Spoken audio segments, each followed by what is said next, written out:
हरिओम तत्सत तत्सत। श्रीमद् भागवत महापुराण प्रथम सकन 15वां अध्याय। कृष्ण विरय व 3 पांडवों का परीक्षित को राज्य देकर सर्व सिधारना। सूत जी महाराज कहते हैं, भगवान श्री कृष्ण के प्यारे सखा अर्जुन एक तो पहले ही श्री कृष्ण के बिछुड़ने से कृष्ण दुखी हो रहे थे। उस पर राजा युधिष्ठिर ने उनकी सुख दुख की इंचा पूछकर उसके विषय में कई प्रकार की शंका करते हुए प्रश्नों की झड़ी लगा दी। शोक से अर्जुन का मुख और हृदय कमल सूख गया था और चेहरा फीका पड़ गया था। वह उन्हीं भगवान श्री कृष्ण के ध्यान में ऐसे डूब रहे थे कि बड़े भाई के प्रश्नों का कुछ भी उत्तर नहीं दे सके।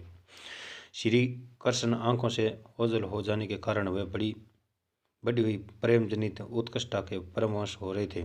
रथ हाँकने टहलने आदि समय भगवान के उनके साथ जो मित्रता, अभिनंदन, अध्यय और प्रेम से भरे हुए व्यवहार किए हुए थे, उनकी याद पर याद आ रही थी। बड़े कष्ट से उन्होंने अपने शोक का वेग रोका, हाथ से नेत्रों के आंसू पहुँचे और फिर रुद्ध गले से अपने बड़े भाई यमराज अपने बड़े भाई महाराज युधिष्ठिर से कहा। अर्जुन बोले, महाराज मेरे भाई अथवा अत्यंत घनिष्ठ मित्र का रूप धारण कर श्री कृष्ण ने मुझे ठग लिया।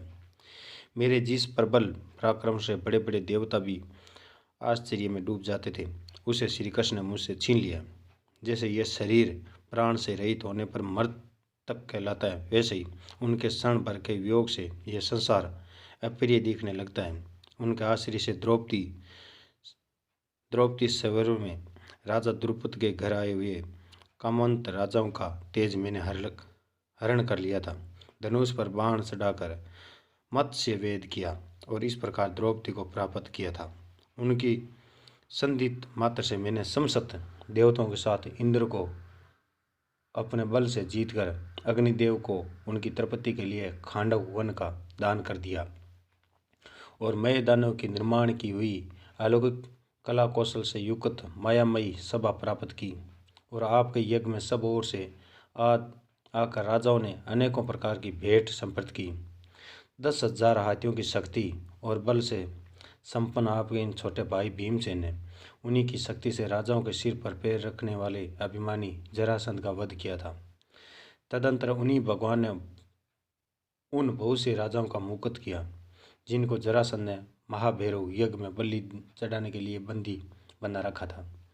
उन सब राजाओं ने आपके यज्ञ में अनेकों प्रकार के उपहार दिए। महारानी द्रौपदी रास यज्ञ के लिए महान अभिषेक से पवित्र हुए अपने उन सुंदर केशों को जिन्होंने दुष्टों ने भरी सभा में छूने का साहस किया था, बिखेर कर तथा आंखों में आंसू भरकर जब श्री कृष्ण के चरणों में गिर पड़ी, तब उन्होंने उसके सामने उसके उस घोर अपमान का बदला लेने की प्रतिज्ञा करके उन दूतों की स्त्रियों की ऐसी दशा कर दी कि वे विधवा हो गई और उन्हें अपने केस अपने हाथों खोल देने पड़े। वनवास के समय हमारे बेरी दुर्योधन के संयंत्रण से 10,000 शिष्यों को साथ बिठाकर भोजन करने वाले महर्षि दुर्वासा जी ने हमें दुस्तर संकट में डाल दिया था। उस समय उन्होंने द्रौपदी के पात्र में बची हुई साग की एक पत्ती का भी ही भोग लगाकर हमारी रक्षा की। उनके ऐसा कहते ही नदी में स्नान करती हुई मुनि मंडली को ऐसा प्रतीत हुआ मानो उनकी तो बात ही क्या, सारी त्रिलोक ही तृप्त हो गई। उनके प्रताप से मैंने युद्ध में पार्वती सहित भगवान शंकर को आश्चर्य में डाल दिया तथा उन्होंने मुझको अपना पाशुपत नामक अस्त्र दिया। साथ ही दूसरे लोकपालकों ने भी प्रसन्न होकर अपने अपने अस्त्र मुझे दिए। और तो क्या, उनकी कृपा से मैं इस शरीर से स्वर्ग में गया और देवराज इंद्र की सभा में उनके बराबर आधे आसन पर बैठने का सम्मान मैंने प्राप्त किया। उनके आग्रह से जब मैंने स्वर्ग में ही कुछ दिनों तक रह गया, तब इंद्र के साथ समस्त देवताओं ने मेरी इन्हीं गांडीव धारण करने वाली भुजाओं का निवात कवच आदि दैत्यों को मारने के लिए आश्रय लिया। महाराज, ये सब उनकी मेहनती कृपा का फल था। उन्हीं पुरुषोत्तम भगवान श्री कृष्ण ने मुझे आज ठग लिया है। महाराज, कौरवों की सेना भीष्म, पिता द्रोणाचार्य आदि अजय महात्स्यों से पूर्ण अपार समुद्र के समान दुस्तर थी, परंतु उनका आश्रय ग्रहण करके अकेले ही रथ पर सवार हो मैंने उसे पार कर गया। इन्हीं की सहायता से आपको याद होगा, मैंने शत्रुओं से राजा विराट का राज्य, सारा गोधन तो वापिस ले ही लिया, साथ ही उनके सिरों पर से चमकते हुए मणिमय मुकुट तथा अंगों के अलंकार तक छीन लिए थे। भाई जी, कौरवों की सेना भीष्म, कर्ण, भीष्म पिता कर्ण, द्रोणाचार्य, शल्य तथा अन्य बड़े बड़े राजाओं और क्षेत्रीय वीरों के रथों के शोभायमान थी। उनके सामने मेरे आगे आगे चलकर वे अपनी दृष्टि से ही उन महारथी युद्धपतियों की आयु, मन, उत्साह और बल को छीन लिया करते थे। द्रोणाचार्य, भीष्म पिता, कर्ण, भूरिश्रवा, सुश्रमा, शल्य, जयद्रथ और प्रायिक आदि वीरों ने मुझ पर अपने कभी न चूकने वाले अस्त्र चलाए थे, परंतु जैसे हिरण्यकशिपु आदि दैत्यों के अस्त्र शस्त्र भगवंत प्रहलाद का स्पर्श नहीं करते थे, वैसे ही उनके शस्त्र मुझे छू तक नहीं सकते थे। यह श्री कृष्ण के भुजदंड की छत्र छाया में रहने का ही प्रभाव था। श्रेष्ठ पुरुष संसार से मुक्त होने के लिए जिनके चरण कमलों का सेवन करते हैं, अपने आप तक को दे डालने वाले उन भगवान को मुझ द्रौपदी ने सारथी तक बना डाला। हाँ, जिसमें मेरे घोड़े थक गए थे और मैं रथ से उतरकर पृथ्वी पर खड़ा था, उस समय बड़े बड़े महारथी शत्रु भी मुझ पर प्रहार नहीं कर सके, क्योंकि श्री कृष्ण के प्रभाव से उनकी बुद्धि मारी गई थी। महाराज, माधव के उन्मत्त और मधुर मुस्कान से युक्त विनोद भरे एवं हृदय स्पर्शी वचन और उनका मुझे पार्थक, अर्जुन, सखा, कुरुनंदन आदि कहकर पुकारना मुझे याद आने पर मेरे हृदय में उथल पुथल मचा देते हैं। सोने, बैठने, टहलने और अपने संबंध में बड़ी बड़ी बातें करने तथा भोजन आदि करने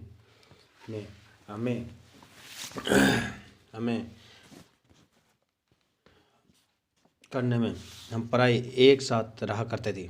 किसी दिन मैं वेग में उन्हें कह बैठता, मित्र, तुम तो बड़े सत्यवादी हो। उस समय भी वह महापुरुष अपनी महानुभाव को कारण जैसे मित्र अपने मित्र का और पिता अपने पुत्र का अपराध सह लेता है, उसी प्रकार मुझ दुर्बुद्धि के अपराधों को सह लिया करते थे। महाराज, जो मेरे सक्का प्रिय मित्र नहीं मेरे हृदय ही थे, उन्हीं पुरुषोत्तम भगवान ने मैं रहित हो गया हूँ। भगवान की पत्नियों को द्वारका से अपने साथ ला रहा था, परंतु मार्ग में दुष्ट गोपों ने मुझे एक अबला की भांति हरा दिया है और मैं उनकी रक्षा नहीं कर सका। वही मेरा गांडीव धनुष है, वही मेरा बाण है, वही मेरा रथ है, वही मेरे घोड़े हैं, वही मैं रथी अर्जुन हूँ, जिसके सामने बड़े बड़े राजा लोग सिर झुकाया करते थे। श्री कृष्ण के बिना ये सब एक ही क्षण में नहीं के समान सार शून्य हो गए हैं। ठीक उसी तरह जैसे भस्म में राख में डाली हुई आहुति, कपट भरी सेवा, ऊपर से बोया हुआ बीज व्यर्थ जाता है।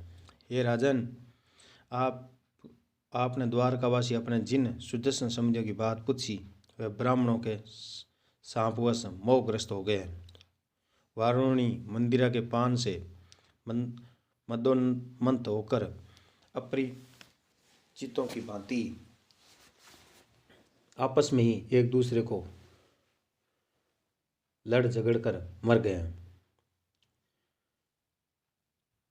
सब के सब यादव नष्ट हो गए, उनमें से केवल 4-5 ही बचे हैं।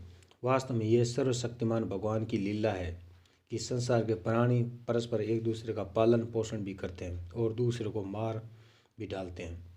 ये राजन, जिस प्रकार जलचारों में बड़े जंतु छोटे को, बलवान दुर्बलों को एवं बड़े और बलवान भी परस्पर एक दूसरे को खा जाते हैं, उसी प्रकार अतिशय बली और बड़े यदुवंशियों के द्वारा भगवान ने दूसरे राजाओं को सहार कराया। तत्पश्चात यदुवंशियों के द्वारा ही एक दूसरे से दूसरे यदुवंशी का नाश करा के पूर्ण रूप से पृथ्वी का भार उतार दिया। भगवान श्री कृष्ण ने मुझे जो शिक्षा दी थी वह देश काल और प्रयोजन के अनुरूप तथा हृदय के ताप को शांत करने वाली थी। इसमें आते ही वह मैं हमारे चित्त का हरण कर लेती है। सूत जी महाराज कहते हैं, इस प्रकार प्रगाढ़ प्रेम से भगवान श्री कृष्ण के चरण कमलों का चिंतन करते करते अर्जुन की चित्तवृत्ति अत्यंत निर्मल और प्रशांत हो गई। उनकी प्रेम भई भक्ति भगवान श्री कृष्ण के चरण कमलों के यही चिंतन से अत्यंत बढ़ गई थी। भक्ति के वेग से उनके हृदय को मत कर उनमें से सारे विकारों का बाहर निकाल दिया। उन्हें युद्ध के प्रभाव भगवान के द्वारा उपदेश किया हुआ गीता ज्ञान पुनः स्मरण हो आया, जिसकी काल के वेद्या और कर्मों के विस्तार के कारण प्रमादवश कुछ दिनों के लिए विस्मृत हो गई थी। ब्रह्म ज्ञान की प्राप्ति से माया का आवरण भंग होकर गुणातीत अवस्था प्राप्त हो गई। दैतंत संशय निवृत्ति हो गया, सूक्ष्म शरीर भंग हो गया। वे शोक और जन्म मृत्यु के चक्कर में सर्वथा मुक्त हो गए। भगवान के सौधाम गमन और यदुवंश के सार वृत्तांत सुनकर निश्चल मती युधिष्ठिर ने स्वर्गारोहण का निश्चित किया और कुंती ने भी अर्जुन के मुख से यदुवंशियों के नाश और भगवान के सौधाम गमन की बात सुनकर अन्य भक्ति से अपने हृदय को भगवान श्री कृष्ण में लगा दिया।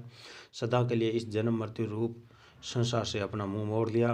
भगवान श्री कृष्ण ने लोक दृष्टि से जिस यादव शरीर से पृथ्वी का भार उतारा था उसका वैसे ही परित्याग कर दिया, जैसे कोई कांटे से कांटा निकालकर फिर दोनों को फेंक दे।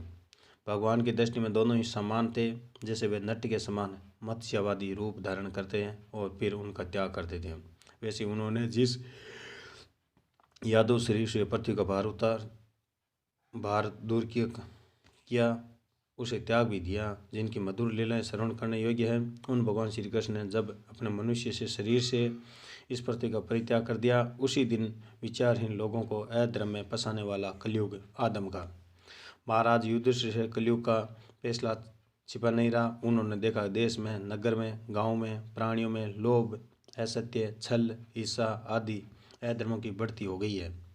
तब उन्होंने महाप्रस्थान का निश्चित किया। उन्होंने अपने विनय पौत्र परीक्षित को, जो गुणों में उन्हीं के समान थे, समुद्र से घिरी हुई पृथ्वी के सम्राट पद पर हस्तिनापुर में अभिषिक्त किया। उन्होंने मथुरा में सूरसेनाधिपति के रूप में अनिरुद्ध के पुत्र वर्ज का अभिषेक किया और इसके बाद समर्थ युधिष्ठिर ने प्रजापत्य यज्ञ करके आहुति आदि अग्नियों को अपने में लीन कर दिया, अर्थात गृहस्थ आश्रम के धर्म से मुक्त होकर उन्होंने संन्यास ग्रहण किया। युधिष्ठिर ने अपने सब वस्त्राभूषण आदि वहीं छोड़ दिए एवं ममता और अहंकार से रहित होकर समसत बंधन काट डाले। उन्होंने दृढ़ पर भावना से वाणी को मन में, मन को प्राण में, प्राण को अपमान में और अपमान को उसकी क्रिया के साथ मृत्यु में तथा मृत्यु को पंचभूतमय शरीर में लीन कर दिया। इस प्रकार शरीर को मृत्यु रूप अनुभव करके उन्होंने उसे त्रिगुण में मिला दिया। त्रिगुण को मूल प्रगति में, सर्व कारणभूत प्रगति को आत्मा को अविनाशी ब्रह्म में लीन कर दिया। उन्हें यह अनुभव होने लगा कि यह संपूर्ण दृश्य प्रपंच ब्रह्म स्वरूप है। इसके पश्चात उन्होंने शरीर पर चीर वस्त्र धारण कर लिया और अन्न जल का त्याग कर दिया, मौन ले लिया और केश खोलकर बिखरे लिए। वे अपने रूप को ऐसा दिखाने लगे जैसे कोई जड़ उन्मत्त या पिशाच हो। फिर वे बिना किसी की बाट देखे तथा बेरे की तरह बिना किसी की बात सुने घर से निकल पड़े।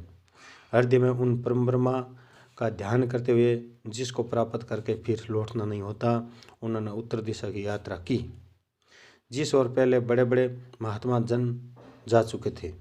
भीमसेन, अर्जुन आदि युधिष्ठिर के छोटे भाइयों ने भी देखा कि अब पृथ्वी में सभी लोगों को अधर्म के सहायक कलयुग ने प्रभाव कर डाला है।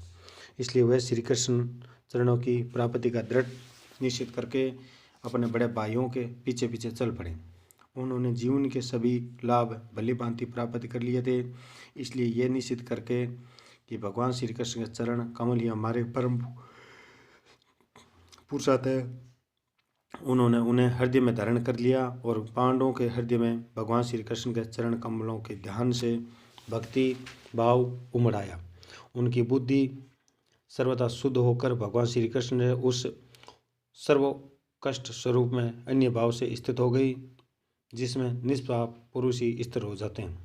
फलत उन्होंने अपने विशुद्ध अंतकरण में सभी वह गति प्राप्त की जो विषयासक्त दुष्ट मनुष्य को कभी प्राप्त नहीं हो सकती।